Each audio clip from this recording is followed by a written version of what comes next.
Okay, Assalamualaikum warahmatullahi ta'ala wabarakatuh. Selamat datang ke The Talking Tom Podcast, pencerahan agama bermanfaat dan mendidik jiwa. Saya Hakim Rosli. Dan saya Lutfil Hali. Saya Nazim Muhammad. Podcast ini disokong oleh para penyumbang Masjid Al-Istighfar. Untuk menjadi penderma tetap atau memberikan sumbangan sekali bagi Masjid Al-Istighfar, sila layari alistighfar.com/donate atau lakukan pembayaran melalui PayNow ke UEN S99MQ0014H. Marilah sama-sama menyokong usaha dakwah dan program bermanfaat Masjid Al-Istighfar untuk masyarakat. Alright, alhamdulillah, insyaAllah seperti mana dalam episod-episod yang lalu kita banyak temu bual ataupun berkenalan dengan ramai individu yang mengongsikan orang punya expert in their own industry dan fields. Yes. Dan tentu sekali pada hari ini atau episod kali ini kita nak jumpa ataupun berkenalan. Betul. Dan berambil manfaat daripada salah satu lagi gems of Singapore. Tidak lain dan tidak bukan Al-Fadhil Ustaz Dr. Faisal. Apa khabar? Assalamualaikum Ustaz. Waalaikumsalam warahmatullahi Sihat? wabarakatuh. Semua baik. Alhamdulillah. Jadi sedikit background, Ustaz Faizal adalah antara volunteers di RRG ataupun Religious Rehabilitation Group yang ditubuhkan pada 2003 Ustaz. Betul. Jadi Ustaz antara the pioneers ataupun yang antara founding founding asatizah lah pada ketika itu. Yeah, I think yang mengasaskan dua orang lah. Almarhum Ustaz Haji Ali Haji Muhammad dan Ustaz Muhammad Hazbi Hassan. Kami semua membantu. Tapi pada sama year tu Ustaz pun dah join as volunteers. Sebab pada ketika itu anda dah mula sukarelawan di Masjid Adijah kan. Jadi Ustaz Ali tarik kita lah. Sama sekali. Ketika itu. So Ustaz dari 2003 itself lah, Ustaz memang dah dari. Ya, saya. Kalau Ustaz boleh share kira waktu 2003 apakah kira macam yang dia punya penyebab lah yang macam dua asatizah ini, Ustaz almarhum Ustaz Ali dan juga Ustaz Hasbi menubuhkan di RRG ni. Bismillahirrahmanirrahim. Assalamualaikum warahmatullahi wabarakatuh. Alhamdulillah. Allahumma salli wa sallim ala sayyidina Muhammad wa ala ali sayyidina Muhammad. Ilahi anta maqsudi wa ridhaka matlubi atini muhabbataka wa ma'rifatak. Baik, atas soalan tersebut, pertama saya nak ucapkan ribuan terima kasih lah kepada Talking Dome Talking Dome atas jemputan ini. Satu platform yang baik. Kita kalau nak cerita daripada awalnya, jadi permulaan kes ini adalah kalau kita ingat September 11 lah. September 11 2001 kan. Jadi September 11 2001 itu kita tahulah dunia apa yang terjadi di Amerika dan sebagainya. Jadi end of that, December 2001 in Singapore ada arrest of Jemaah Islamiyah, the first batch of arrest 2001. Jadi bila pihak kerajaan arrest them, pada ketika itu tentu sekali kita orang Islam semua belum involved in all this lah. Kita banyak dengar conspiracies and all kan pada ketika itu. Dan kesan kepada orang Islam satu dunia sedang merasa sebab dia punya impact of September 11 kan. Jadi bila terjadi ni, dan kita tahu dia ada white paper tentang arrest of JI. Jadi antaranya adalah mereka temu ada map lah, Yishun map semua, tempat Afghanistan. So actually pembukaan cerita negeri Afghanistan tu ada Afghanistan, yes. Jadi they found out about existence of Jemaah Islamiyah di Singapura dan di Nusantara ini. Sabar dekat Yishun. Dia nak buat bom tempat Yishun. The main active tu dia nak buat. Jadi they found a map. Pelik kan, diorang jumpa map di gua di Afghanistan. Faham. So of course lah, diorang ada domain networking. So they contacted Singapore government then arrested that first arrest. Saya kalau tak saya buat 13 lah, 13 anggota Jemaah Islamiyah. So bila ditangkap itu, jadi mereka masuk under IIC kan, International Security Act. So government found daripada mereka investigation bahawa orang-orang ni ada satu bentuk cara berfikir agama lah. Cara mereka faham Islam lah kan. Dia Jemaah Islamiyah kan. Jadi ada faham Islamnya. Jadi dan kerajaan Singapura suatu kerajaan yang sekular kan. Jadi dia tak ada that authority nak cakap tentang agama lah. Apatah lagi nak debate agama kan. Dia tak ada authority tu. Jadi pada ketika itu yang kita syukurlah bahawa pihak pemerintah tu merasakan perlu untuk bertemu para asatizah lah.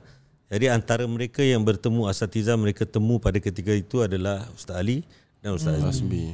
Jadi Ustaz Ali, Ustaz Hasbi dia bagi satu syarat kepada pemerintah pada ketika itu, iaitu boleh kita pada ketika itu tak tahu banyak kan, informasinya tak tahu. Jadi Ustaz Ali, Ustaz Hasbi separately tahu, diorang bertemu separately dengan pihak pemerintah, tapi mereka meminta pihak pemerintah pada ketika itu untuk izinkan mereka masuk penjara jumpa JI yang ditangkap. Interview. Interview means for them to hear themselves lah. Betul. Kalau kita dengan satu pihak je belum tahu betul kan. Correct. Jadi ustaz kedua-dua mereka nak itu kepastian lah. Jadi mereka temu, bila mereka temu, antara tu mereka terkejut lah. Mereka terkejut melihat macam mana diorang boleh faham agama yang gini. Macam-macam lah. Pada ketika tu JI tu banyak konsep. Dia ada diorang punya manual bagi JI. Dia panggil PUBG, Perjuangan Umum Perjuangan Jemaah Islamiah. PUBG. Ada satu game nama PUBG Jangan mix up nanti orang PUBG jangan main. Dia PUP JI. Okay, jadi Ustaz Ali semua dapat lah all these resources, talk to the detainees dan sebagainya. Jadi kedua-dua mereka after that met, bertemu selepas itu, barulah mereka merasakan tak boleh lah. Kita sebagai guru-guru agama, kalau kita tak bantu problem lah. Macam mana diorang ni tak ubah kan pemikirannya. Jadi selepas itu Ustaz Ali, Ustaz Azbi bertemu dengan beberapa senior asatizah pada ketika, ulama-ulama kita, termasuk almarhum Ustaz Ahmad Suhaji, almarhum Ustaz Abu Bakar Hashim, almarhum Ustaz Ahmad Smith. Ini semua kalau Singapura pada ketika tu mereka, termasuk Ustaz Muhammad Rais yang sekarang semua masih dengan kita lah, yang kita senior-senior. Jadi berbincang tentang perkara ini. Jadi semua memberi Ustaz Ali, Ustaz Azbi satu ketetapan buat lah, support lah. Support. Jadi kuat lah, kedua-dua mereka ambil keputusan we have to do that. Okay, so nak buat apa? Macam nak start. Apa nak buat? So mereka ambil keputusan. Kan ini kan isu ilmu, nak membetulkan ilmu, ideologi. Jadi mereka ambil inilah daripada pertemuan dengan detainees, ambil notes dia, lepas tu bahan-bahan bacaannya dan sebagainya. Jadi dah ambil begitu, mesti ada orang yang buat research lah, follow up. Follow up. Jadi itulah start kita, start masuk lah. Dr. Muhammad, lepas tu ada few, saya termasuk. Jadi kita RRG pada ketika itu dalam masa satu tahun dah, tak ada orang tahu lagi. Means RRG formally 2003 kan. So 2002 tu kita buat kerja. Tapi belum ada RRG, belum ada news pun. Nobody knows anything. Melainkan yang berapa orang ni semua, yang orang tua kita, Ustaz Ali, Ustaz Azbi dan kita few people. So kita keluarkan the first RRG manual. First RRG manual ni apa? Kita belajar PUBG, kita jumpa orang-orang ni, cakap. Then we come up with macam mana kita nak ribat lah.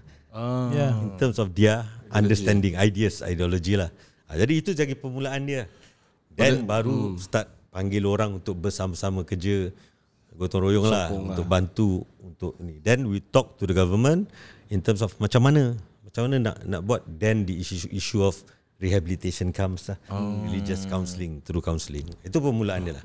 During that time, kira apa yang at first is macam apa, where is their influence? Macam orang-orang macam Ustaz kata tadi, even ulama kita di Singapore macam first time dengan macam mana ni korang dapat. It's not macam the teaching of Singapore punya asatiza dan ulama. And then macam what is the normal cara pemikiran yang betul-betul lain atau yang langgar that RRG perlu untuk jadi diorang ada, sebab dia bagi mereka dia suatu perjuangan. Jemaah Islamiah adalah suatu perjuangan. Jadi kita nak kena faham first historical context dia, lagi satu ideologi dia. Jadi kalau historical context, JI itu adalah anak daripada dia panggil DI. DI itu Darul Islam. Darul Islam ni dia punya leader tu Karto, nama Jawa susah nak sebut. Jawa Indonesia. Karto Suwerjo. Karto Suwerjo ni dia tahun 1920s ke 1940s gitulah. Dia melawan Indonesia independence. Jadi dia tak nak Pancasila. Jadi mereka ingin negara Islam Indonesia. So they fought lah. Orang Islam pun kena bunuh dan sebagainya. Jadi berbibit daripada situ, maka JI itu jadilah lepas itu. Atas perjuangan JI berbeza. Perjuangan JI historically adalah menjadikan Nusantara ini sebagai Khalifah Islamiah. Tapi dia panggil Daulah Islamiah lah. Jadi dia punya fight is to change this Southeast Asia menjadi Daulah Islamiah. Singapura sebagai financial hubnya. Jadi dia ada Australia, dia ada Indonesia macam mana dan sebagainya. Besar. Di Indonesia dia ada pesantren dia dan sebagainya. Kita tahu nguruki lah di Solo. Sampai sekarang masih ada? Sekarang baru just a few months ago mereka disbandkan Jemaah Islamiah. Means mereka tu bukan government tau. ahli Jemaah Islamiah tu sendiri. Ke tu taktik dia? Gila actually nak step base band tapi kita ada kat bawah. I think nanti kita cakap gini nanti kita lari. Tapi boleh nanti kita can go there the evolution okay. Tapi now we still looking at historical dulu Okay. Jadi masih ada lah. Jadi JI itu berkembang tapi pada 80s 90s menuju ke 2000 means ada violence element. Jadi untuk Daulah Islamiah tu ada caranya macam mana, antaranya yang mereka namakan jihad lah. Mereka namakan then now we go to the ideology lah. Jadi ideologi untuk dapat Daulah Islamiah dia ada hierarki dia lah, macam mana dia nak capai. Jadi dari permulaan akidah lah dia masuk. Jadi permulaannya adalah isu al-wala wal-bara. Kan kita tahu al-wala wal-bara adalah bagi mereka pemahamannya adalah ada yang kawan, ada yang musuh. Jadi ada yang kita boleh loyal, ada yang kita perlu perang lah. Itu jadi dia punya basis tau kan. Jadi itu yang saya cakap PUBG tadi. PUBG tu define kan siapa kawan siapa lawan lah. Jadi lawan tu termasuk orang Islam juga tau kan. Yang tak bersefahaman dengan mereka. Jadi kalau you tengok kalau tempat Indonesia dan sebagainya kan, kenapa ada bombing dan sebagainya, orang Islam paling banyak meninggal kan, suicide bombing dan sebagainya kan. Sebab bagi mereka contohnya bila diorang bom tempat hotel, diorang bom tempat bar dan sebagainya, walaupun ada orang Islam meninggal, bagi mereka pada ketika itu bigger win lah. Orang-orang ni kalau kerja tempat situ bukan Islam lah. Sebab dia ada ideologi takfir. Dalam walak barak tu ada takfir. Jadi mereka bawa begini. Jadi walak baraknya nanti pergi kepada isu jamaahnya. Jamaahnya pergi ke isu bai'ahnya. Bai'ahnya sampai kepada isu pencapaian kepada daulahnya lah. So these are some of the concepts lah. Ideas yang diorang ada. Ini yang kita come into lah. Macam mana memperbetulkan ini. So that was the perjuangan pada awalnya. Maksudnya macam kira this is the first time. Then is it memang kira pada ketika itu memang belum ada experts yang boleh actually deal. That's why macam Ustaz semua kena buat all the research, ataupun actually dah ada macam kenapa juga is perlu asatiza. Is it macam actually this is a counselling atau mental problem saja? Jadi kuncinya kenapa asatiza? Tentu sekali kalau Singapore punya approach rehabilitation in Singapore terhadap JI dulu komunis pun ada dan sebagainya kan. Dulu ISA is different tau. Lepas ini sekarang ISA dia pergi kepada in Singapore punya konteks, dia pergi pada rehabilitation as the model lah. Dia bukan detention aja tinggalkan. Tapi dia adalah rehabilitation with the aim that once they rehabilitated, don't keluar. So that is the Singapore punya konsep sekarang. Tapi Singapore punya rehabilitation approach not only depending on religious counsellors lah. Tu satu aspek yang penting. Kita ada psychologist daripada Ministry of Home Affairs. Then dia ada case officers dia, the investigators dan sebagainya. Dan kita ada lagi satu element of kita panggil aftercare group, iaitu Mendaki, AMP, Masjid Hadijah, ada few yang mereka tu membantu keluarganya. Jadi kita ada social rehabilitation. Sebab bapak dia masuk penjara kan. Habis ada isteri, ada anak dan sebagainya kan. Jadi ini badan-badan Islam membantulah. Waktu bapanya tu tak ada lah. So ini pun daripada dah about for now alhamdulillah in Singapore dah about 20 years kita dah buat ini kerja lah kan. So that is the approach lah rehabilitation. Okay, you punya soalan tak ada ke sebelum ni? Terhadap kan kita dulu kalau you ingat kan macam kita ada Perdaus melawan ajaran sesat. Kan dulu semua dah ada kan. Tapi yang specifically isu radicalization terrorism tak pernah ada. Sebab benda ni dia jadi betul-betul selepas September 11 tu. Sebelum tu JI dah ada lama. Tapi mungkin dia underground lah pada ketika itu. Even in Singapore In Singapore dah underground. Pasal tu dia tak ada, dia adalah dia punya tenaga pengajar, tapi diorang ambil kelas-kelas 4 rumah itu time. Sleeper sembunyi dalamnya. Kan? Jadi jadi sekarang dia dah jadi then people start to know lah. Baru disebabkan itu dan kita sebagai para asatiza masuk dari sudut itu komponen religious counselling. Ideas lah. So dari 2001 tu 2003 mula RRG formally 2003. So is it every single year akan ada cases macam gini where RRG nak kena involve? Is it every year ada this kind of case? Very interesting question. Jadi kita ingat selepas JI habis kan. JI habis. JI habis Dia bila? habis. In Singapore habis. Technically dah tak ada JI. Tak, kalau That's kira what waktu they want itu you to when know. Okay, kira dia 2008 kalau 2003 dia letak 2003 sampai Then okay, dia in Singapore date susah, tapi in Singapore there are 3 phases of evolution of terrorism punya mind. After JI. Okay. So JI, then dia ada first arrest, second arrest dan sebagainya. Diorang masuk lah, macam orang masuk. Jadi lepas tu okay lah, kita rehab terus. Means dulu kita keep intact tau, macam kita punya rehab, counselling sessions. Banyak kan. I think kita punya secretariat dapat jaga sampai about 1,000 counselling. Lepas tu kita tak terjaga numbersnya. Counselling tu sampai hari ni tak habis tau. Jadi kita dah buat, to me lah, RRG sekarang ada 42 members, termasuk Ustaz Muhammad Rais, orang-orang tua, dan termasuk orang muda pun dah start masuk sekarang. Counselling does not stop until today, since 2003. Kalau Ustaz Ali, Ustaz Azmi tu since 2001 lah yang diorang jumpa akhir tu kan. Means tak pernah berhenti. You just mention the numbers lah. Okay, itu satu. Tapi the radicalization punya threat in Singapore sekarang, we thought JI lepas JI settle lah. Semua boleh tutup pintu, boleh kita pergi kerja lah kan. Kali timbul ketika tu dia panggil DIY, self-radicalized individuals. Pada ketika tu dia tak ada members apa-apa group. Sendiri. Dia nak apa dia nak buat lagi kan. Dia belajar sendiri. Ada belajar sendiri. Dia yang jadi lah. Tu second. Okay, so we handled with that. Then yang besar ISIS lah. Dan timbul ISIS. Ada orang Singapore ISIS dan sebagainya. Ada yang pergi, ada pergi Syria dan sebagainya. Ada yang bertujuan nak pergi. Yang importantnya ada tak ideologinya? Ada. Kalau JI dengan ISIS apa bezanya? JI regional, ISIS global. Dia bukan daulah lagi. Dia khilafah Islamiah. Jadi bezanya pada situ kan, Baghdadi dia naik atas mimbar tu kan, tempat Syria kan, dia declare dia khalif apa. Jadi itu bezanya kan. Jadi sekarang macam mana? So kita menghadapi ini 3 lah sekarang. Tiga-tiga. Masih host. Jadi JI DIY dengan ISIS. Now yang kita tengah takut sekarang is the 4th wave ni. Alamak. Ni yang bimbang. Jadi korang semua banyak peranan sebenarnya. Especially podcast. No, I cakap terus podcast. Kenapa? Maksudnya apa? The youth radicalization. Sekarang is the trend. You tahu apa? Okay, I bagi contoh. Latest, tak pernah terjadi dalam sejarah Singapura. I think korang pun tak pernah terfikir nak buat gini. Satu budak umur apa, kalau tak salah 16 ke 17 lah. Dia pergi Coney Island. You tahu Coney Island? Coney Island. Dekat kan? Punggol boleh jalan kan? Kan? Dia pergi Coney Island. Dia ambil satu flag itu yang black flag tu. Ada la ilaha illallah Muhammadur Rasulullah tu, kalau hitam tu kan. Dan diorang mengatakan itu whatever lah dia can say lah. Jadi dia ambil itu flag, dia cacak kat Coney Island, dia buat live streaming.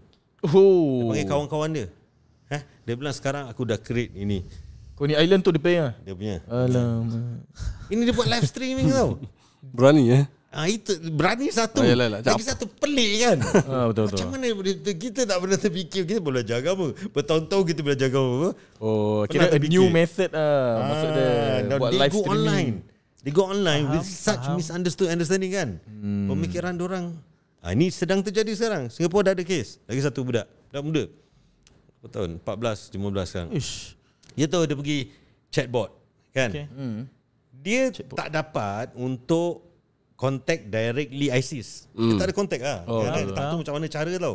Tapi dia nak perjuangan dengan ISIS. Dia nak jadi member ISIS lah. ISIS antara syaratnya adalah mesti berbai'ah. Untuk jadi member. JI pun bai'ah very important. Jadi bila you bai'ah tu, bai'ah ada kategori-kategorinya. Jadi dia buat apa? Dia interact with AI. AI dia berbai'ah dengan AI. Chatbot tu jadi dia punya mursyid lagi kan. Lagi danger. Lagi danger. Ini dia. This is my point. Dan kebanyakan orang-orang kita temu budak-budak muda sekarang adalah the problem, antara problem yang I tengok. Jadi asatizah muda pun perlu main peranan before. Lebih baik diorang tak jumpa RRG tau. You faham tak? Kan better kan dia jumpa korang. Means dia ada itu personal connection dengan trust lah. Sebab dia jangan sampai RRG lah. RRG tu dah fireman tau kan. Kita api jangan terbakar tau. Kita standby. Korang jangan sampai dia terbakar kan. Jadi maksudnya Jangan beli pun tak perlu lah. Mancil pun jangan beli. Jadi maksud I, dia kan, yang I perhatikan, dia tak ada contact dengan, dia tak kenal ustaz. Siapa ustaz dia tak kenal asatizah mana-mana. Satu. Second language. Dia cakap orang putih. Kebanyakan mereka. Kita macam cakap Melayu ni kan. Diorang tak ada itu connect lah. Kan? Terus 2. Nombor 3, Dia yelah kadang-kadang dia pergi belajar agama part time kan dan sebagainya kan. Just for the sake, you tahulah kan diorang pergi madrasah part time ni semua bukan cakap tak bagus kan. Nanti nak jadi kontroversi pula. Cakap je.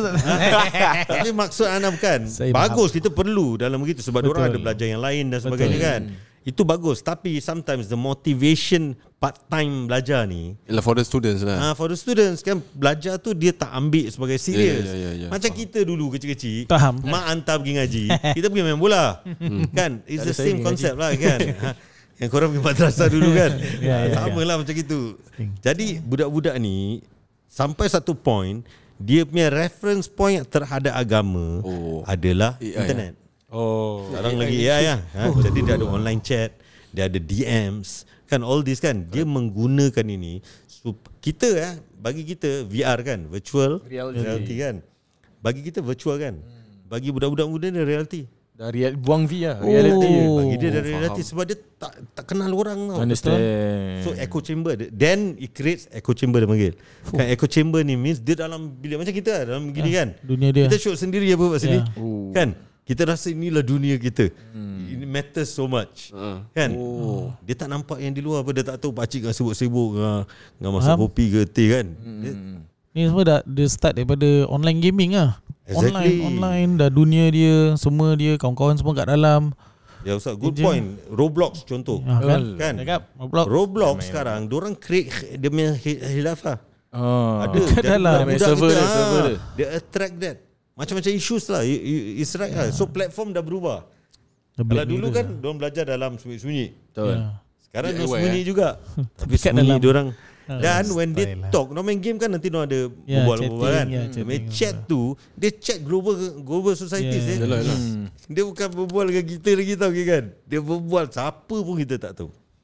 Banyak example yang take lah. Satu example yang dia dah luar Ini semua orang tahu lah. Satu example Pak Indonesia. Satu budak ni nama dia Dania. You can get search online lah. Online. DHANIA Dania kan. Dania ni dia budak tinggal Batam tau. Jadi dia satu hari through Instagram dia nampak satu menarik diary of a apalah tak ingat Muslimah atau something. So dia follow ini Instagram page lah. Dia follow. Kali dia terasa aku sekarang nak hijrah pergi Syria. Nak join ISIS. So dia pergi tau. Dia pergi, peliknya dia bawa about 29 members of the family. Dia dapat tarik. Bapak dia tarik. Macam mana dia dapat tarik? Influence keluarga. Bagi dia kita hijrah. Ini tempat tak apa. Ni Indonesia tau. Bagi dia tak boleh. Ni semua tak boleh. Okay dia berangkat. Okay 29 datuk nenek dia semua tau kan. Pergi. Okay dia pergi Syria. Kenapa tak pergi Saudi Syria juga. Dia pergi Syria. Tapi pergi Syria ni untuk join ISIS. Bukan dia macam ada straight flight tau. Dia susah habis jalan. Pak Turki kena tahan lah sebagainya lah. Banyak cerita dia. Okay saya pendekkan cerita.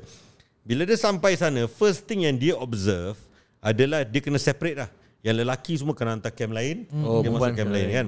Itu satu. Second dia observe, bila dia masuk that camp, first thing that ISIS suruh dia buat adalah tanggalkan semua dia punya Western punya yang dia panggil lah, Western punya dressing, jeans lah. Jeans pun tak boleh pakai, cap pun tak boleh. Kena buang. Nombor 2. Nombor 3 dia dapat satu form, dia kena agree untuk kahwin.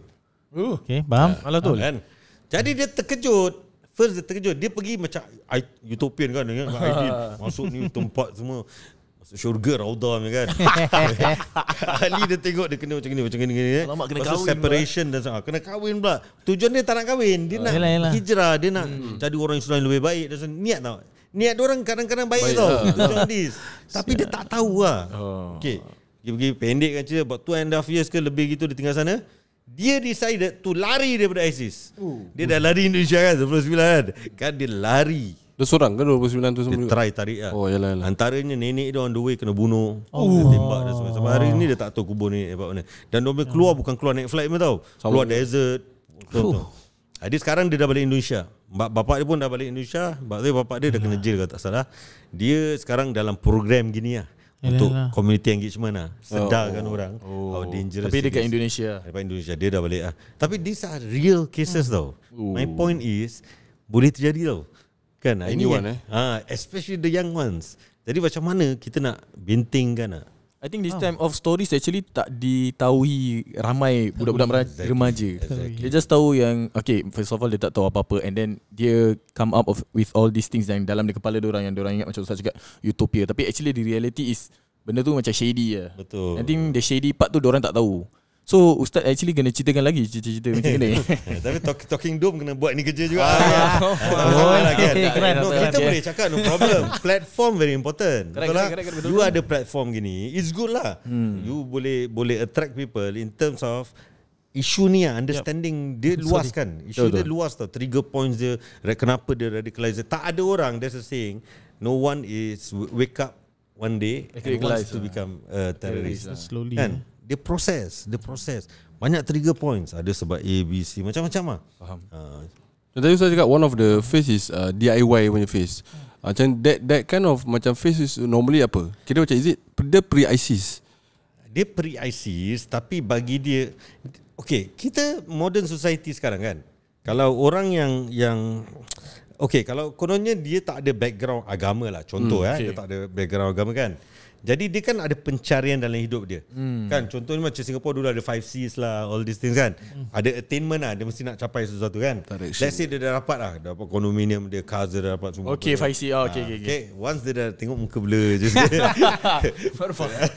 Dulu ada 5Cs, sekarang dah berubah lah. I think masih ada lah. Ada kondominium dengan dia ada cash. Apa lagi lah.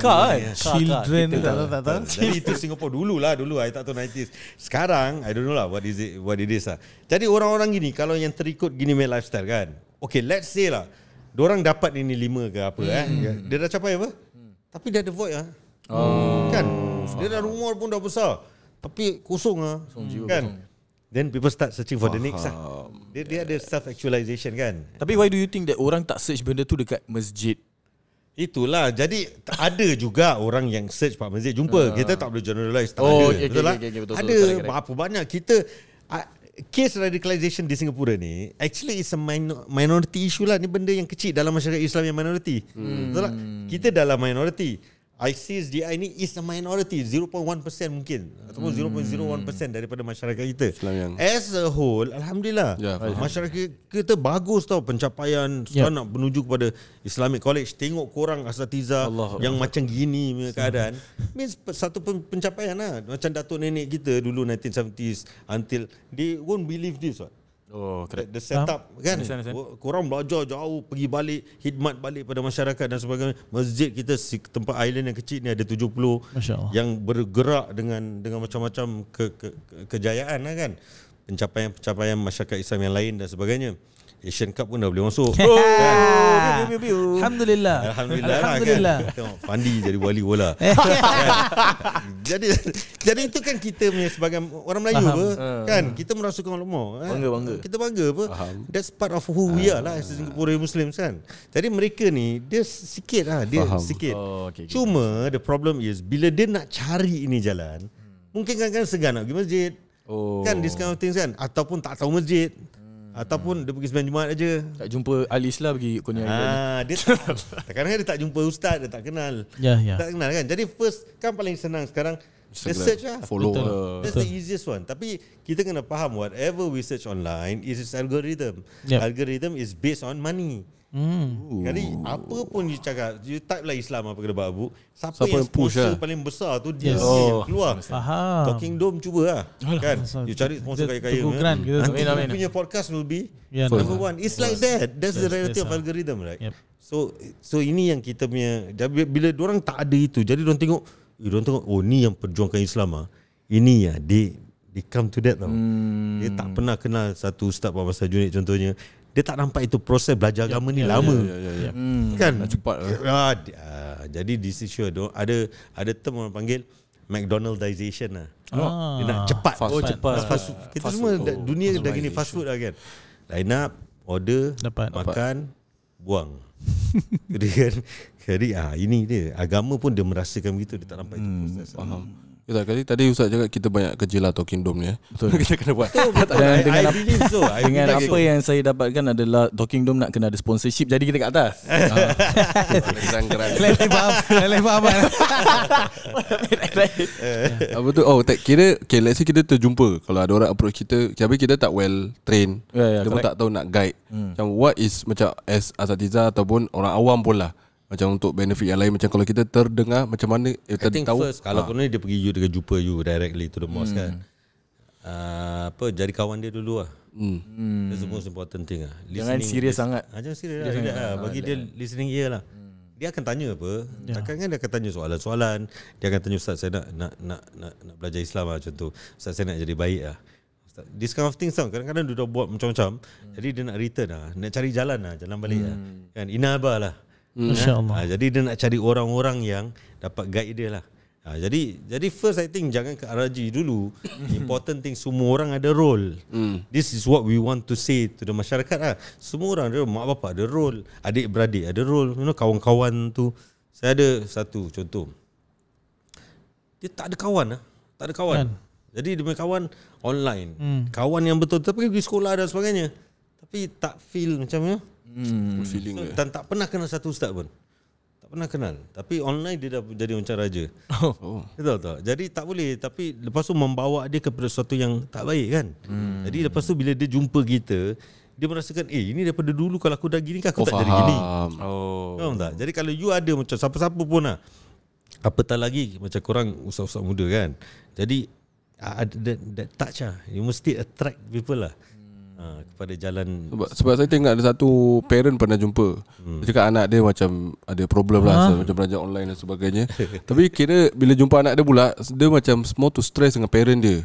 Dia parent macam very kau jangan gini, ni salah. So macam dia macam, habis aku nak tanya siapa. I think satu kesilapan yang tak nak kita buat siapa pun jangan cepat kita cakap dia radikal lah. Jangan cepat kita cakap dia ni teroris ke apa. Siapa yang nak cakap diri dia teroris itu kan? Mungkin dia salah faham, mungkin dia tak tahu kan. Lepas tu dia rasa ini Islam contohnya. Ingat benda tu betul lah. Dia ingat betul lah. Jadi yang kita sekarang apa, nak bilang dia dulu lah, nak tunjukkan dia dulu lah. Walaupun kalau gitu kita engage. Pasal tu RRG, kita tak engage hanya detainee tu, kita engage keluarga dia juga. You have to make the family to also understand lah kan. Jadi seperti gini, you punya point, very good point. Kan kalau ada parents gitu, kan sometimes dengan ibu bapa mungkin kita kena cakap lah. Kita bantu, kan dia tak tahu macam nak cakap dengan mak bapak tau. Kan kita dalam dunia sekarang, kita communication punya ada breakdown tau. Padahal banyak communication punya itu yang pelik kan. Kita online kita boleh berbual dengan macam berjuta orang sih. Betul. WhatsApp ada group kan. Tapi Telegram personal ada group. Tapi personal kita dah tak tahu eye to eye berbual tau kan. Ini yang kita kena tahu, how machine ni dia change our subconscious kan. Our lifestyle are changing. So kita, walaupun kita pakai ni semua penting bagi kita, tapi we need to macam apa, pegang orang tua. Macam apa, jalan sama-sama dengan dia.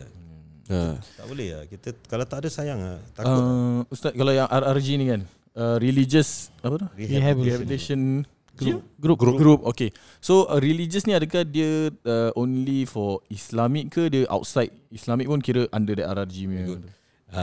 Jadi sekarang memanglah tentu sekali RRG sekarang sebab fokusnya kepada yang radikal, yang Muslim dan sebagainya lah, sebab dia ada isu agama Islam. Correct. Jadi tapi Singapura kita dah mula ada kes far right. Yes. Kan latest kan yang far right yang itu nak pergi Masjid Usul Ishak. Dia dah bawa pisau tu, dia nak bunuh kan. Dia nak dia nak buat macam yang tempat church apa? Christchurch. Sebab dia nak ambil contoh begitu. Jadi pihak berkuasa dah tangkap dia. Jadi tapi dia bukan Muslim kan. Takkan kita ustaz-ustaz nak berbual pasal apa tu dia kan, dari satu segi lagi kan. Jadi bagusnya bagusnya cara rehabilitation ni kita tetap gunakan untuk dia foundation. Jadi we have already talked to the National Churches Council, NCC dia panggil. So National Churches Council dah jumpa kita. So diorang modelkan diorang punya approach to him dan far right cases yang lain dengan bagaimana RRG buat. Macam mana kita buat. So RRG jadi kita ada close networking lah sekarang. Tapi agama kita tak boleh pegang. Yalah, kan. Kita pun tak nak orang Kristian cakap dengan pasal Islam apa.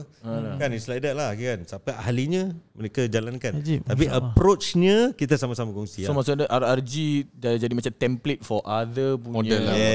Jadi kita tak ambil sebagai template lah. Bagi kita senang je. It's a networking thing lah. Kan kalau ada problem gini, dan dari sudut begini, networking bukan hanya RRG dah buat internally. RRG foreign networking strong, very strong. So we have presented in many countries, United Nations dan sebagainya. RRG presented how Singapore's approach is lah, ya kan?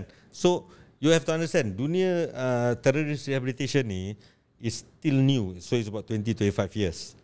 The first program dulu, kalau tak salah saya, just after September 11 was in Yaman. Tapi that program dah tak ada lagi sekarang sebab keadaan Yaman dan sebagainya.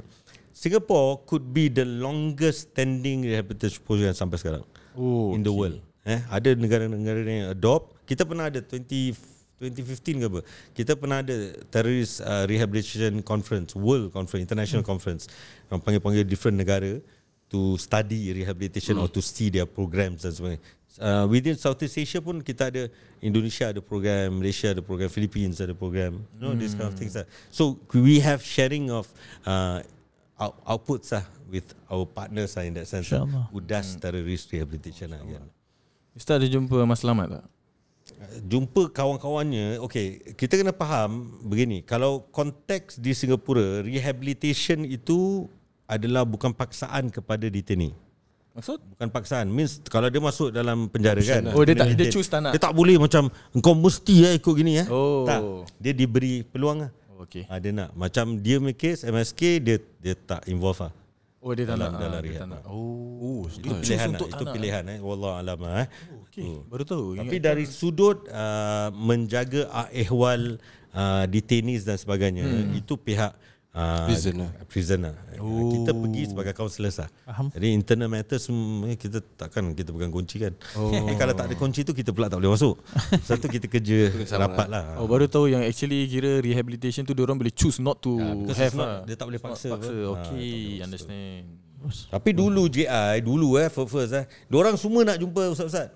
Dulu kenapa? Nak dapat nak orang lah. Nak tarik orang lah. Diorang rasa diorang boleh influence betul. kita. Kalau let's say you dapat macam indoctrinate satu ustaz orang lain kan. Alamak, dia benar ke apa?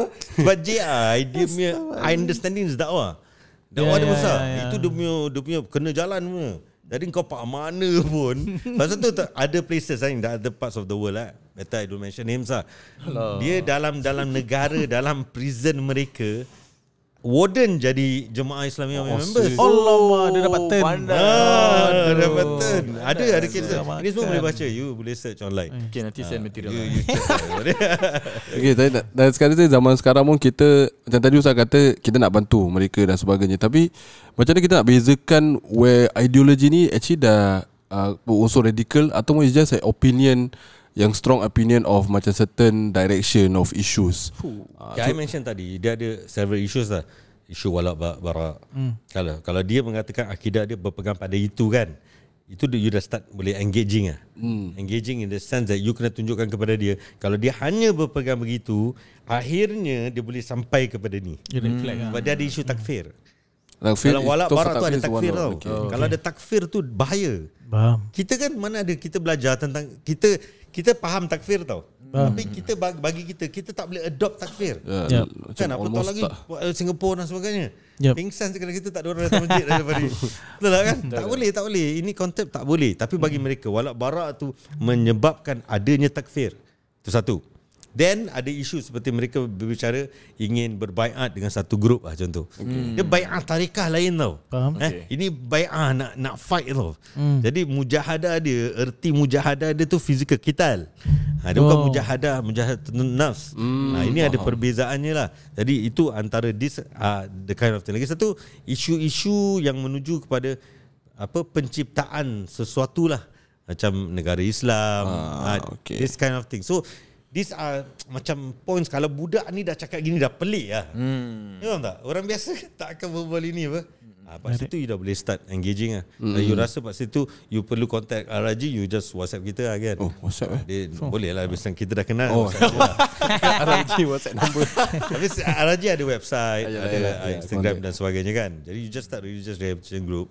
So kita ada hotline dan sebagainya lah. Means people can dah ada cases pun. Macam ibu bapa worried kan, anak dia online especially. Jadi kita jumpa lah. Jadi bagi kita, lebih baik jumpa kita dulu kalau dah kes yang begitu daripada dia kena tangkap lah. Bila jumpa kita, dia tak masuk kes kena tangkap. Jadi kita masih boleh berbual dan sebagainya kan. Kita cuba faham dia dan sebagainya lah. RRG ada buat modul tak untuk for this for now maybe madrasah mingguan lah. So can fahamkan mana okey mana tak okey. Yang lagi satu for government school kita tak boleh masuk. Can we go there? Good. Jadi RRG salah satu, so RRG dia punya main thrust tu religious counselling. Then dia support ACG aftercare group terhadap family. Dan nombor 3 apa yang kita panggil community engagement which is very important for RRG juga, prevention lah kan. So apa yang kita sekarang buat dah sampai hari ini adalah kalau terhadap national schools, kita part of the learning journey, secondary 3 social studies. So the teachers have the choice to bring them to RRG. So kalender RRG kalau 1 tahun tu quite packed lah. Alhamdulillah, which is very good for RRG. So they will come to Masjid Khatijah as the tempat RRG Secretariat. So kat situ kita ada Majulah Gallery, kita ada Immersive Gallery. So they will go through the process about 2 hours. Then they have that opportunity to talk the asatidzah lah. So questions dan semua. Dan ini dah banyak lah. I think dah few thousands people dah datang. And it was officiated I think in 2023 yang Majulah Gallery. Yang immersive tu daripada 2014 dah ada. Okay, that is what. Yang terhadap orang Islam tu sendiri, dulu kita banyak program ad hoc programs lah. So kita pergi madrasah atau Pak RRG sendiri kita ada APY kita panggil dulu lah, for youth punya program lah. So kita ada batches lah. So kita try to network with apa platform pun lah. So like today for example kan, this is one platform for us very important towards our community engagement. Kita baru habis kemarin madrasah punya seminar kan, Madrasah Junaid, involving all the madrasahs yang PU2 dan sebagainya, termasuk daripada Dunman High, Hwa Chong. So we try to get to blend to get people macam SAP schools ni to understand juga madrasah yang tak pernah jumpa gini-gini pun. We try to organize together lah. So kita punya konsep in terms of community engagement, we are open to any kind of engagement lah macam gitu lah. So platformnya aja tak ada. So this is what we are doing now. Ustaz, maybe boleh kalau ada any more, pada saya nak dengar more stories of cases yang maybe dah terlanjur jauh punya for Singapore lah. Jadi maybe our local boleh audience boleh really understand, kira boleh apa nama dia? Yalah. Boleh faham lah pasal sendiri pun orang Singapore kan. Okay, jadi kalau JI dulu kita biasa bertemu dengan orang-orang yang pernah berjuang untuk JI lah. Jadi berjuang untuk JI itu maksudnya sampai kepada mereka tu buat bom dan sebagainya. Tapi Singapore tak jadilah, selamat alhamdulillah lah. Tapi di tempat lain, contoh di Indonesia, di Malaysia, mereka pernah involve dan sebagainya lah. Jadi kalau JI itu mekanismenya dia mampu sampai ke gitu lah. Means they have the expertise untuk buat bom sendiri. Ini Singapore. Jadi ahli-ahlinya lah kan, termasuk orang Singapore dan sebagainya. Dan mereka tu travel lah. Means the first arrest kenapa hanya 13 orang? Sebab sebahagian besar lari. So ada JI members yang 15 tahun Pak luar kena tangkap dan sebagainya, lepas tu balik dan sebagainya kan. Jadi kalau JI tu mereka begitulah how jalannya. Dan kita pergi kepada baru-baru ni Indonesia.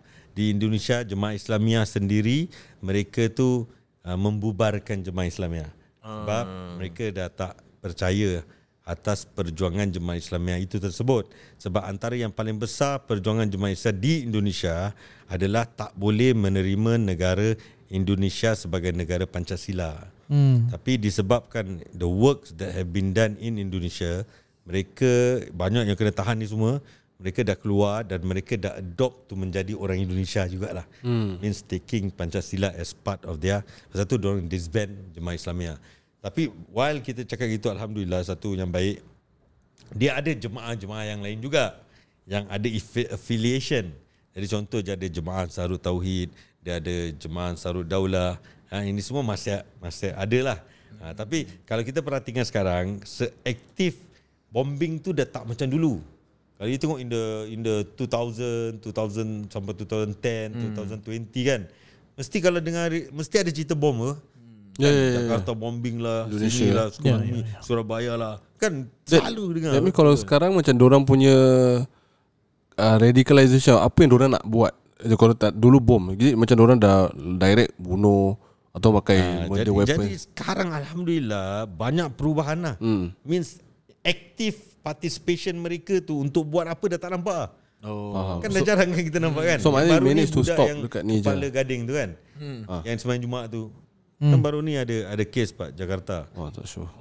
Baru about 1 week ago. Tapi budak ni bukan kes, actually dia dah investigate, tak ada kena-mengena dengan radicalization. Tapi dia punya isu apa? Bullying. Isu bully tau kat sekolah kan. Jadi lepas tu dia buat dia punya molotov apa bom sendiri. Orang kat sembahyang Jumaat dia campak. Ya Allah. Tapi okey lah, alhamdulillah dari satu segi lah. Alhamdulillahnya dia dah investigate, tak ada isu radicalization, isu bullying. So our worry now actually kalau kita perhatikan the youth lah. So bully, they can resort to that kind of things tau. Apa pun violence lah. Kita tak nak cakap pasal radicalization je kan. Kita tak nak dia dah mengamuk kali dia pergi masjid dia nak start up lah. Tak boleh apa kan, that mindset kan. Sekarang punya mindset ada sebahagian kecil ni ada fear element tau. Dia bermula dengan fear apa kan. Kadang-kadang dia fear apa, dia fear diri dia sendiri, dia takut masuk neraka lah. Contohlah dia boleh memula apa-apa tau kan. Nak buat apa-apa untuk masuk syurga lah.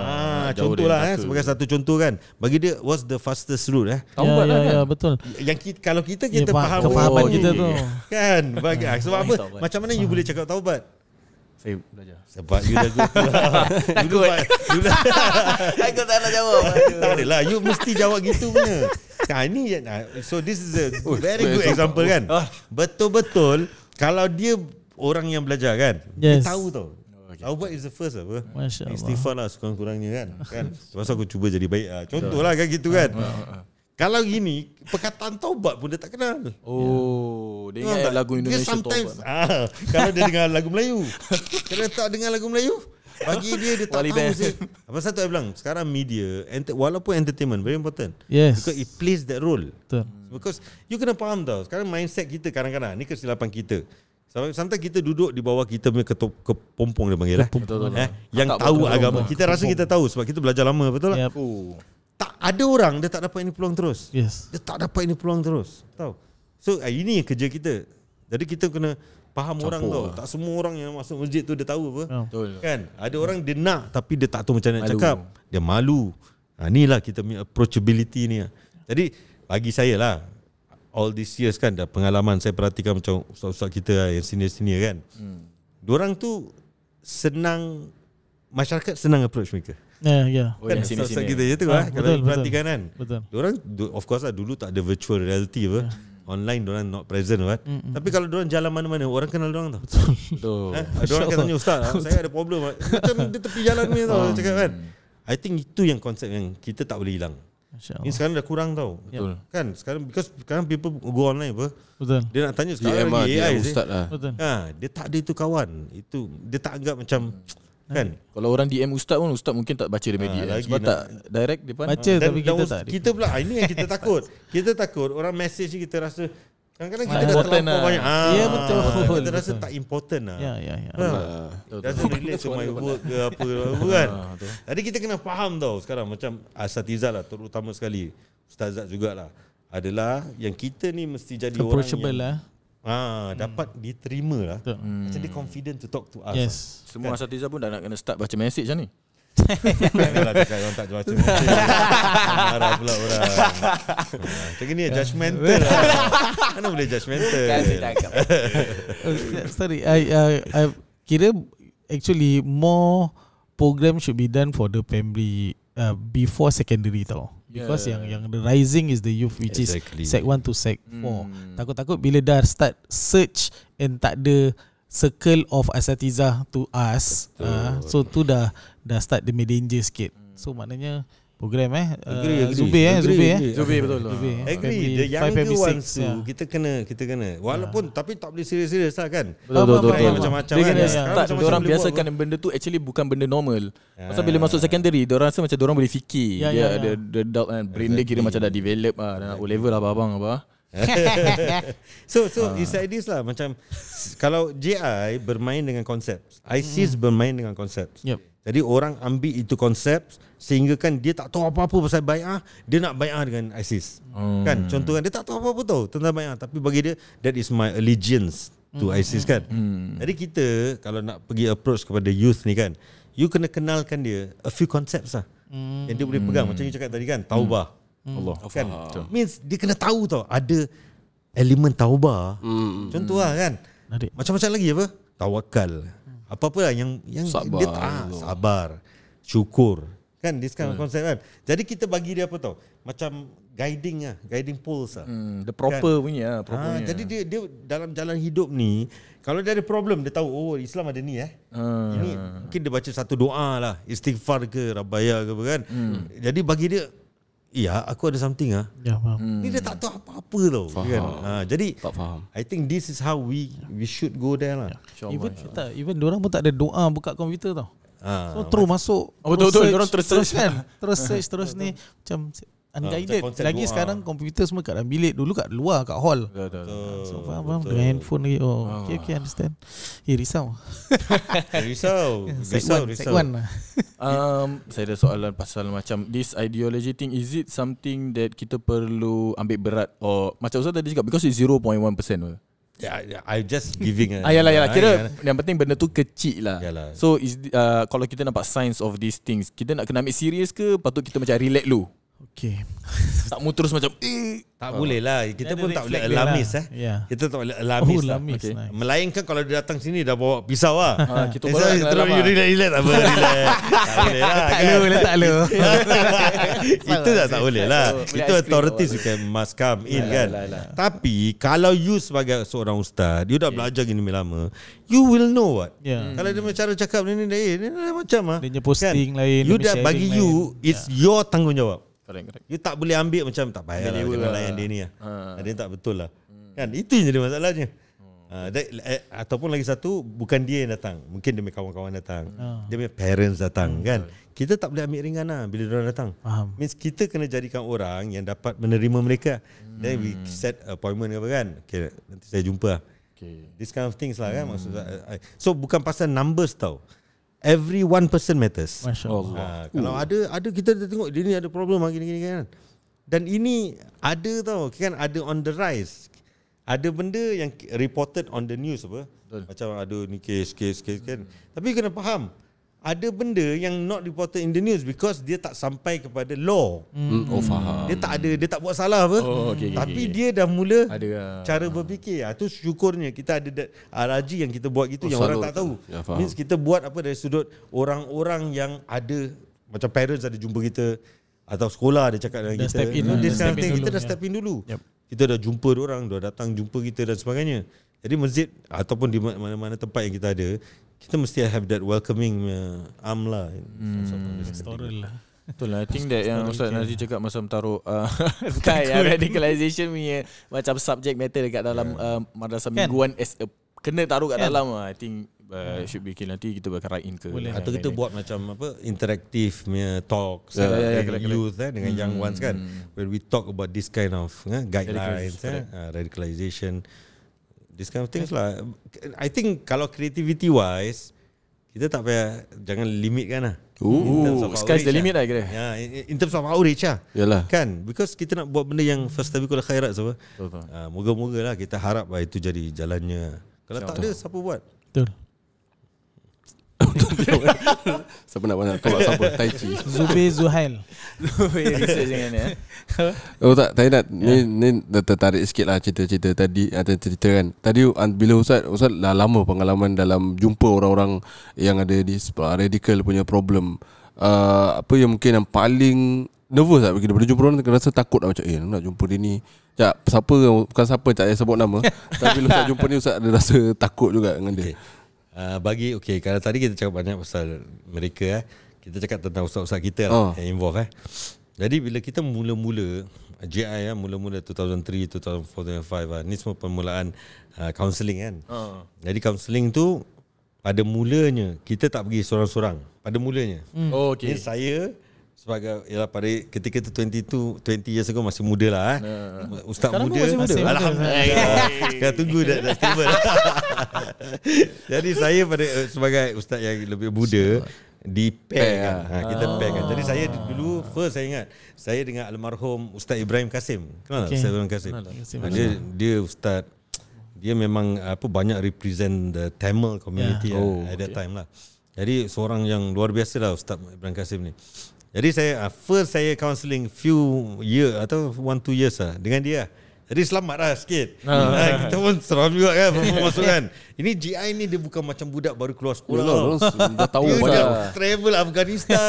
Dia dah GI is like that tau. Diorang main training Afghanistan, Pakistan. Diorang dah travel world punya. Kita paling-paling yang kat Tampines tu ya. Afghanistan. Kita duduk minum air je kan. Jadi first jumpa. Dan you kena faham dynamic JI pada ketika tu adalah bila kita datang kan, bukan dia terus terima kita. Yalah, dia tak percaya kita je. Jadi kebanyakan saya pernah nampak ni depan mata saya dan menguatkan saya bahawa Ar-Rajim bekerja betul. Jadi saya dah masuk tu dengan Ustaz Ibrahim Kasim tau. Ustaz Ibrahim Kasim ustaz yang senior lah kan. Jadi macam kita kalau ustaz senior kan kita hormat kan. Betul. Jadi bagi kita itu part of Islam apa? Adab kan. Adab part of Islam apa? Betul. Jadi kalau kau pejuang Islam, let's say you call yourself mujahid kan. Kalau mujahid tak ada adab, macam mana jadi mujahid? Betul lah. Okay, that is the conclusion that I got. Faham. Okay, so sebab sebelum tu kan baca ideas mereka, ideologi mereka. Tak pernah jumpa orangnya kan. Betul. Okay, bila my first counselling tu, kena jumpalah ni CJI ni. Abang JI ni lah. Tapi okay, satu nak kena cakap dulu dah tercakap maaf lah. Tak bagus lah. Okay, bahawa bagusnya rehabilitation ni kan. So many years kita jumpa dengan diorang kan. 85% dah keluar tau. Dia orang dah masuk balik to the community. Itu the community. Dan Singapore punya approach bagus adalah kita tak tunjukkan muka diorang. Jadi orang tak tahu actually. Which is good sebab anak ada, keluarga dia, diorang masih hidup macam biasa apa. Tak ada dalam rekod pun itu rekod lain cerita lah. Tak, maksud dia kalau macam orang pergi prison kan ada rekod. So macam kalau Singapore you kena saman tak boleh lari. Takkanlah ini tak ada rekod. Appeal pun ada rekod. That's normal lah. Tapi maksudnya apa, masyarakat tak akan tunjukkan kau JI itu stigma tak ada. Alhamdulillah lah. Which is very important tau for Singapore. Unless word of mouth. Itu betul lain masalah lain. Masyarakat kita tu terbalik kan. Kadang-kadang dia tak suka kan macam-macam kan cara kan. Kerajaan kita alhamdulillah dia dah cover ni tau kan. Banyak. Tapi si bawah blok ni yang cakap. Itu masyarakat kita punya masalah kan. Okay, jadi bila saya first jumpa orang ni, yang saya cakap saya betul-betul fikir ni kerja baik Ar-Raji ni kan. Bila Ustaz Ibrahim Kasim tau yang berbual dengan dia almarhum Jadi si lagi orang JI ni pada ketika tu, sekarang dia bagus. Alhamdulillah. Pada ketika tu dia ketuk meja Kali dia bilang Ustaz munafik lah. Dia cakap directly kepada dia. Kalau cakap dia okey juga lah. Kita muda lah kita kisah kan. Tapi dia cakap dengan ustaz ni, aku hormat si ustaz ni kan. Dia tak kenal pun ustaz ni. First few times jumpa, terus the bank table cakap Ustaz munafik lah kan. Ustaz tidak represent Islam lah, apa gerbak-gebuk lah ustaz dengan kerajaan dan sebagainya. Benda-benda gini lah. I dalam hati kalau kau perjuangkan Islam, cara kau macam gini ustaz ni tau kan. Kita kenal ustaz ni tahu. Dia tak payah tunggu ustaz lah. Dia lagi tua should be Dan orang tu lebih muda daripada Yalah kira orang tu betul lah kan. Kalau jangan cakap pasal Islam Jangan cakap pasal Islam as a human sudah apa kan. Orang tua takkan kau terus tak kenal terus kau mau attack dia jadi gini-gini kan. Itu all this yang kuat Aimi jiwa kan. Dan tengok gini takkan mula-mula kita tak tahu apa. Yalah. Kali diorang betul. First time jumpa. Contohlah itu dulu first kan kita tak tahu. Kali diorang betul. Pada ketika tu because we don't know tau. Faham. Datang kita tak tahu apa-apa. We don't know anything kan. Hmm. Dan kita tak boleh masuk sana dengan biases apa. Yep. Kan pasal tu counselling. It's not biases tau, it's to hear. Jadi bila kita kalau kita merasakan dengan pendidikan yang kita dah belajar dan sebagainya, dia tak menepati bagaimana sistem keilmuan Islam itu perlu kita betulkan apa? Kan kita tak boleh masuk dengan emosi tau. Kan? Jadi bila dia cakap begitu, tumi air dalam dah biar. You lost my vote. You lost my vote. This is not Jemaah Islamiyah lah. Kalau Jemaah Islamiyah tu daripada para sahabat tu, InsyaAllah. alamak, Sayyidina Ali kena ludah tu je, dia kalau bunuh orang tu dia habis tau. Betul lah kita tahu ini semua adab-adab dalam peperangan yang betul-betul kerana Islam. Itu syiar Islam tau kan. Tapi itu pun Rasulullah menegur tau kan. You faham tak? Habis Ustaz dapat convert dia punya ideologi. Ada ke? Dah lah, dia dah keluar. Tapi dah lama lah. Kira proses jugalah maksudnya. Proses. Kira at that one point of time ada dia macam betul juga Ustaz ni yang aku jerit that time. You see so many of those kind of cases. Itu the beauty of this lah. Normally what the 3 point untuk dia tukar balik? Style lah. Macam-macam. Satu Ustaz Ali selalu ingatkan kita. Ni ayat lah, innaka la tahdi man ahbabta walakinnallaha yahdi man yasha. So apa yang kita menyaksikan dalam kaunseling kan, perjalanan ni hidayah masuk lah. Bukan kita tau. InsyaAllah. Ya Allah. Sebab pasal Ustaz Ali selalu dulu almarhum cakap apa, korang semua kita cuba sedaya upaya setinggi-tinggi ikhlas lah untuk RRG ni. Baru akan nampak itu fruit dah. Faham. Sebab tak ada ke tak boleh lah. Anjay nak ubah orang. Orang yang berjuang hidupnya gini, ni dia berfikiran itu Islam tau. Dia sanggup, dia ada bai'ah, ada macam-macam kategori tau. Kalau JI. Antaranya bai'ahnya, bai'ah istimata. Istimata. Yalah, mati lah. Dan istimata ni kita tak pernah belajar. Istishhad. Kan? Pernah belajar kurikulum ada istishhad. Jenayat semua kita tak belajar ini semua apa. Diorang itu menjadi bai'ah mereka. Pasal tu mereka menghalalkan suicide bombing. Sebab dia berbai'ah atas istimata, mencari maut. Kan? Mencari maut. Jadi itu yang problem dia. Mereka bai'ah segitu. You nak change this kind of mindset. Betul. Itu kan? Demi core dia. Luar biasa. Jadi pasal tu yang kita dah nampak macam mana orang berubah dengan hidayah Allah. Macam 3 point lah. Ada orang macam-macam lah, tak boleh lah. Terlampau banyak lah. Antara yang paling Ustaz kira nampak macam the very beauty of something. Saya ada satu ustaz tau, pun RRG member dulu tapi dah meninggal. Banyak RRG member dah meninggal. Sedih sih. Almarhum Ustaz Hasan Mustaqim lah, kalau you kenal. Bapa Ustaz Ahmad Saiful Rijal. Okay. Jadi dia antara pioneer, bapaknya ni lah, antara pioneer RRG members. Dan dia antara dulu sebelum dia meninggal paling banyak buat kaunseling. Sebab dia kerja imam je kan. Jadi dia masa banyak kan. Jadi banyak buat kaunseling. Jadi lepas dia meninggal ataupun sebelum dia meninggal tu, I dah start ambil satu orang yang dia punya kaunseling lah. Sebab dia ada yang lain-lain kan. Jadi I dah take over. Take over. Kali apa? I tengok orang ni pun berat lah. Kan kita buat aja lah. Kita RRG kita ada manual tau untuk counselors. So sekarang kita ada 4 manual. Jadi kita develop manuals lah untuk kita hadapi counselling dan sebagainya. So we go through lah. Kali satu hari I pergi kan, I pergi jumpa orang. Kali tengok dia berubah kan, berubah habis tau. Cara dia punya berbual, nangis dan sebagainya tau. Banyak indication yang kita tengok bukan dia lah. Means kalau dia dulu tak macam gini lah. Tengok kenapa dia boleh gini. Tapi kita ni antara the secret of counselling is not about changing people, it's building trust. Sampai dia boleh berbual dengan kita. Sebab ada orang tak nak berbual apa? Sebab dia tak percaya kita kan. Tapi building trust tu makan masa yang lama. Then the sharing of ideologies and the changing of what is wrong.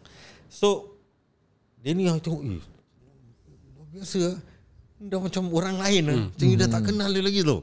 Dulu mengamuk-ngamuk, cakap macam dia je betul lah. For example lah. Saya tengok dia berubah habis tau.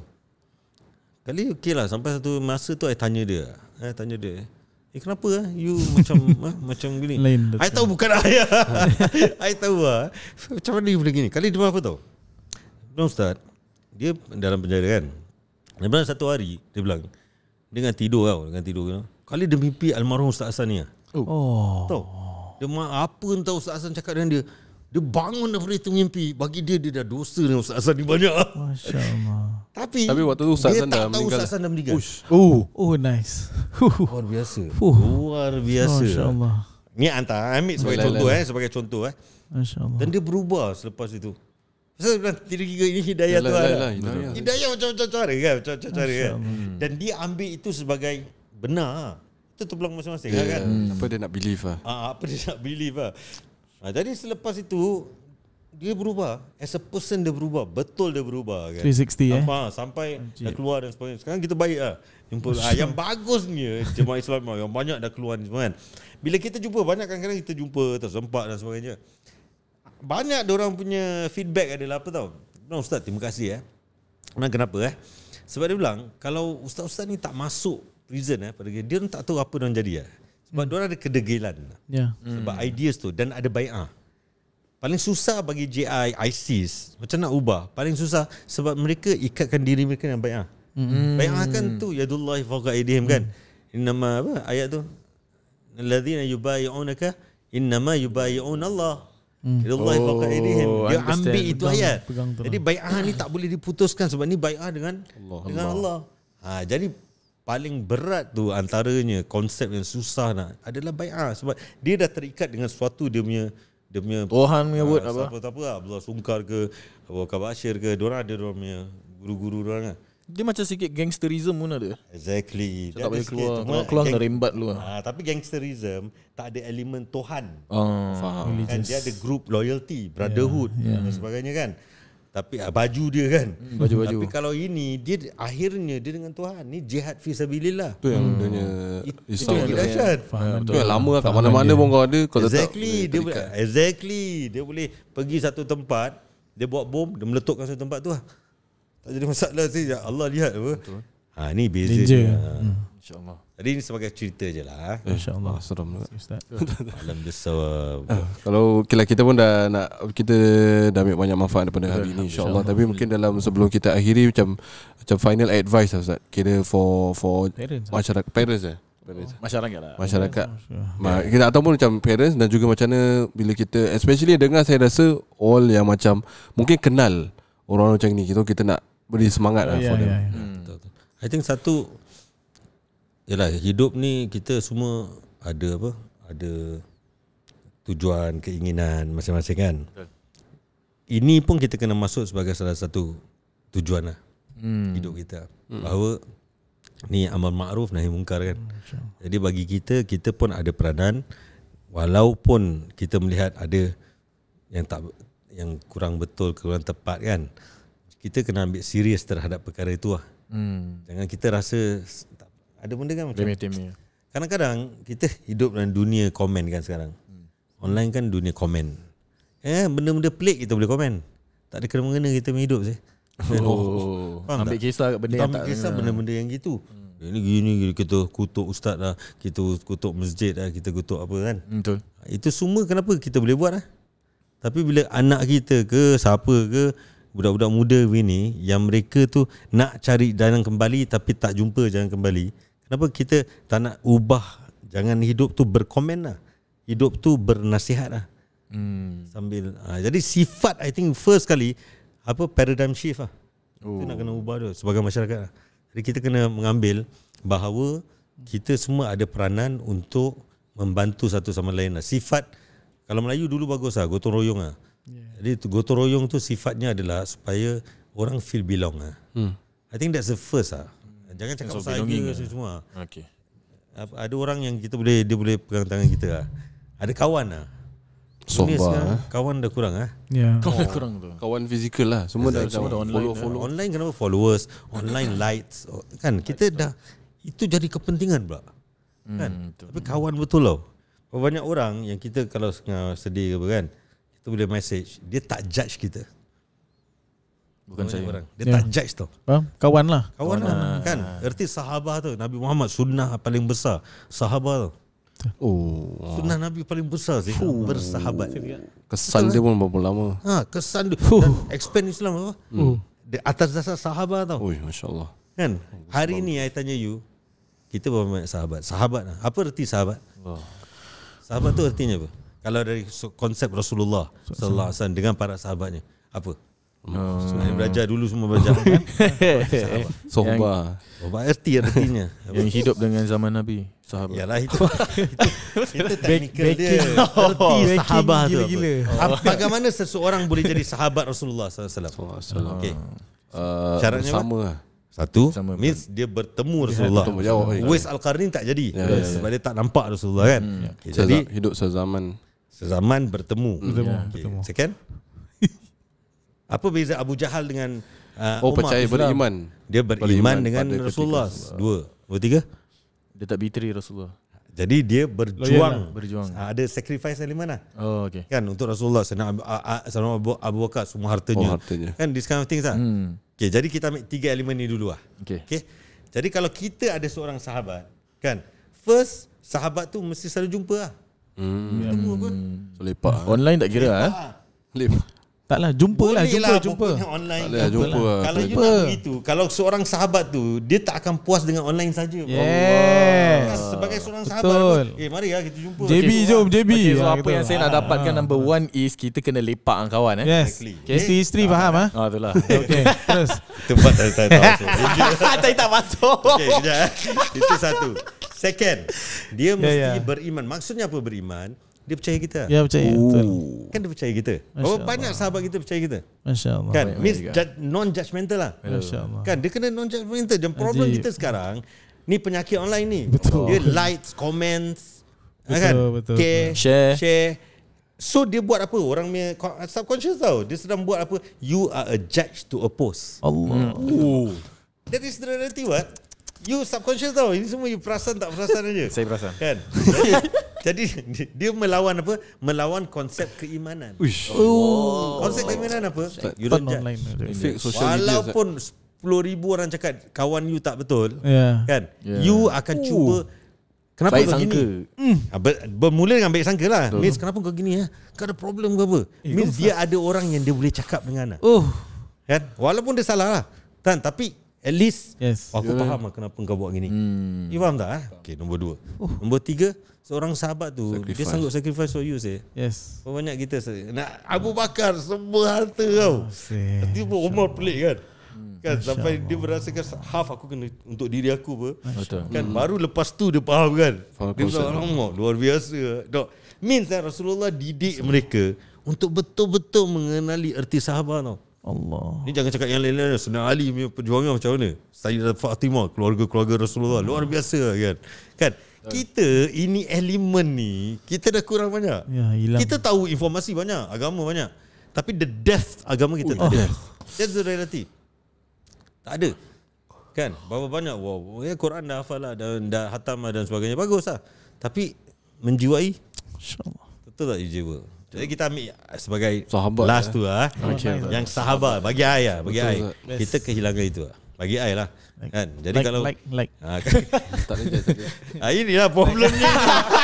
Kita pula dah masuk. Kalau cakap apa pun nanti orang like lah. Mana boleh, tak boleh. Macam mana podcast ni pun orang nak kena share sah. Tak. Dia kena faham. Mengharapkan semua orang akan suka. Faham tak? Betul. That's normal lah. Rasulullah wala yahzunka qauluhum. Kan? Inna na'lamu ma yusirruna wa ma yu'linun. Janganlah kau bersedih dengan mereka, apa yang mereka akan perception terhadap engkau. Rasulullah tahu sallallahu alaihi wasallam sebenar-benar manusia, seindah-indah manusia. Itu pun Allah tahu jiwanya sedih. Sebab tak ada orang, tak ramai orang percaya dia. Apatah lagi waktu Makkah dan sebagainya kan. Habis kita buat semua nak like. Boleh lah. Kita pun manusia, kita banyak kelemahan kan. Tapi tujuannya bukan likes-nya. Lillah. Kita membina lah. Bukan likes tapi lillah. Wallahu a'lam bishawab. Alhamdulillah. Baik Ustaz, Masya Allah, luar biasa. Last dia kasih another drops. Betul. Kemudian direct to our hearts lah. InsyaAllah. Terima kasih sekali lagi. Jazakumullah khairul jazak. Kita ucapkan kepada Ustaz Dr. Faisal daripada mewakili RRG. Semoga Ustaz Allah terus berikan kesihatan, keafiatan buat Ustaz dan juga teman-teman RRG untuk terus membantu masyarakat kita. Dan insyaAllah kita pun cuba yang terbaik dalam kapasiti kita untuk membantu masyarakat Islam kita lah di Singapura, insyaAllah. Dan tadi macam Ustaz tadi kata, sponsorship script untuk Talking Dome Open. Dan untuk menjadi penderma tetap atau memberikan sumbangan sekali bagi Masjid Al-Istighfar, sila layari alistighfar.com/donate atau lakukan pembayaran melalui PayNow ke UEN S99MQ0014H. Marilah sama-sama menyokong usaha dakwah dan program bermanfaat Masjid Al-Istighfar untuk masyarakat. Dengan itu, wabillahi taufiq wal hidayah. Wassalamualaikum warahmatullahi taala wabarakatuh.